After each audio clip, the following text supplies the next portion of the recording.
Hello guys, আশা করি সবাই ভালো আছেন। সো আজকে আমরা 16 পৃষ্ঠায় একটি সমস্যার সমাধান করব।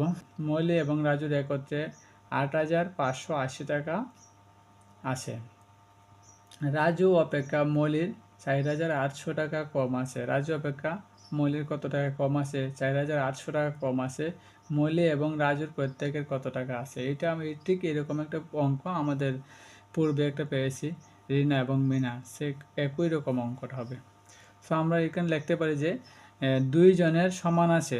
দুইজনের সমান আছে বলতে হচ্ছে যে অতিরিক্ত টাকাটা, যে মৌলির যেহেতু এত টাকা কম আছে, সো আমরা ধরে নিতে পারি রাজুর মৌলির থেকে এত 480 টাকা বেশি আছে। সো আমরা বেশি টাকাটা কী করব? বিয়োগ দিয়ে দিব। আমরা ধরে নিব যে রাজুর এত টাকা বেশি আছে, ওই জন্য আমরা ওই টাকাটা বিয়োগ দিয়ে দিব। সো আমরা লিখব যে দুইজনের সমান আছে, অতিরিক্ত টাকাটা আমরা বিয়োগ দিয়ে দিব। দুইজনের একত্রে কত টাকা ছিল? ৮,৫৮০ টাকা ছিল। ৮,৫৮০ থেকে আমরা এই যে অতিরিক্ত টাকা 480 টাকা ধরে নেব যে রাজুর বেশি আছে, এই জন্য আমরা কী করবো? এটা বিয়োগ দিব। 480 টাকা বিয়োগ দিলে দুইজনের সমান টাকাটা, দুইজনের সমান আছে কত টাকা? ৮,১০০ টাকা। সো যেহেতু মৌলির কম আছে, সো মৌলির যেহেতু কম আছে, এই জন্য রাজুর বেশি থাকবে। যেহেতু মৌলির কম আছে কত টাকা?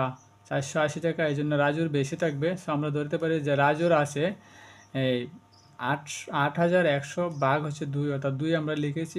যেহেতু দুইজনের সমান আছে এত টাকা, একজনের টাকা বের করতে হলে আমাদের ৮,১০০কে 2 দ্বারা ভাগ করতে হবে। সো ভাগ করে ৮,১০০কে 2 দ্বারা ভাগ করার ফল হচ্ছে, ভাগফল হচ্ছে 4,050 টাকা। আমরা ধরে নিয়েছিলাম কি যে মৌলির অপেক্ষা রাজু 480 টাকা বেশি আছে। সো আমরা 480 যোগ করব, যোগ হচ্ছে এই 4,530 টাকা।